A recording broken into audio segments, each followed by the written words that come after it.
বছরের শুরুটা তাহসানের ভালো হলেও খুব একটা ভালো যাচ্ছে না ঢালিউড কিং শাকিব খানের। বলিউডের কিং খান শাহরুখ খানের দেখানো পথেই এবছর হাঁটতে শুরু করেন ঢালিউড কিং শাকিব খান। শাহরুখ খান যেমন কলকাতা নাইট রাইডার্সের মালিকানা কিনে বাজিমাত করেছেন, ঠিক তেমনিভাবে শাকিব খানও ঢাকা ক্যাপিটালসের মালিকানা কিনে বাজিমাত করবেন এমনটাই ভেবেছিল ঢাকার দর্শকরা। জয় ছাড়া ভাবতে শিখিনি কিছু। বেশ ঘটা করেই বিপিএল এ নাম লিখিয়েছিলেন বাংলা চলচ্চিত্রের কিং খান খ্যাত শাকিব খান।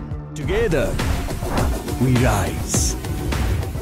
ফ্র্যাঞ্চাইজিটির প্লেয়ার্স ড্রাফট থেকে শুরু করে দলটির নাম নির্ধারণ, জার্সি উন্মোচন, থিম সং সব জায়গায় ঢালিউড অভিনেতা শাকিব খানের ছিল সরব উপস্থিতি। Actually, this evening is very special for me.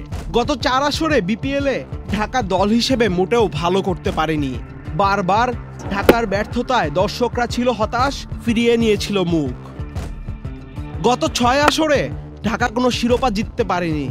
তবে এবার শাকিব খান ঢাকার দায়িত্বে আসার পর দর্শকরা বেশ স্বাগত জানায় কিং খানকে। পাশাপাশি ভাবতে শুরু করে এবার হয়তো শিরোপা ফিরবে ঢাকায়। যদিও ঢাকা পড়বে টানা হ্যাট্রিক হারে শাকিব খানের ঢাকা ক্যাপিটালসের শুরুটা মোটেও ভালো হয়নি। তবে কি কারণে শাকিব খানের ঢাকা ক্যাপিটালস ভালো করতে পারছে না? প্লেয়ার্স ড্রাফট থেকে প্রথম সিজনে মোটামুটি ভালোই দল সাজিয়েছে ঢাকা ক্যাপিটালস।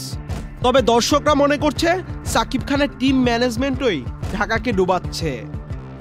স্পষ্ট করে বললে সাব্বির রহমান, হাবিবুর রহমান সোহান ও মেহেদী হাসান রানার মতো খেলোয়াড়দের একাদশে সুযোগ দেয়া হচ্ছে না। অথচ এই কয়জন প্লেয়ার বিপিএল এর যে কোনো দলের প্রথম একাদশে সুযোগ পাওয়ার দাবি রাখে। প্রশ্ন রয়েছে দলটির প্রধান কোচ খালেদ মাহমুদ সুজনকে নিয়েও। তার গেম প্ল্যান এবং লিটন দাস দলে থাকা সত্ত্বেও থিসারা পেরেরাকে কেন অধিনায়ক করা হলো তা নিয়েও রয়েছে অনেক প্রশ্ন। পাশাপাশি দেশসেরা ওপেনিং জুটি তানজিদ হাসান তামিম ও লিটন দাসের ব্যাট থেকে ওই রকম ঝলক এখনো দেখতে পারেনি ঢাকার ভক্তরা। ঢাকা ক্যাপিটালসের ভক্তরা চাইবে ঢাকা যেন অন্তত সেরা 3 থেকে গ্রুপ পর্ব শেষ করতে পারে, যাতে করে কোয়ালিফায়ার ম্যাচগুলো খেলতে পারে ঢাকা। ঢাকা ক্যাপিটালসের ভক্তদের প্রত্যাশা এবং ঢালিউড কিং শাকিব খানের আশা মাঠের খেলায় কতটা পূরণ করতে পারে টিম ঢাকা, সেটি সময়ই বলে দিবে। আহমেদ শাফি, চ্যানেল আই।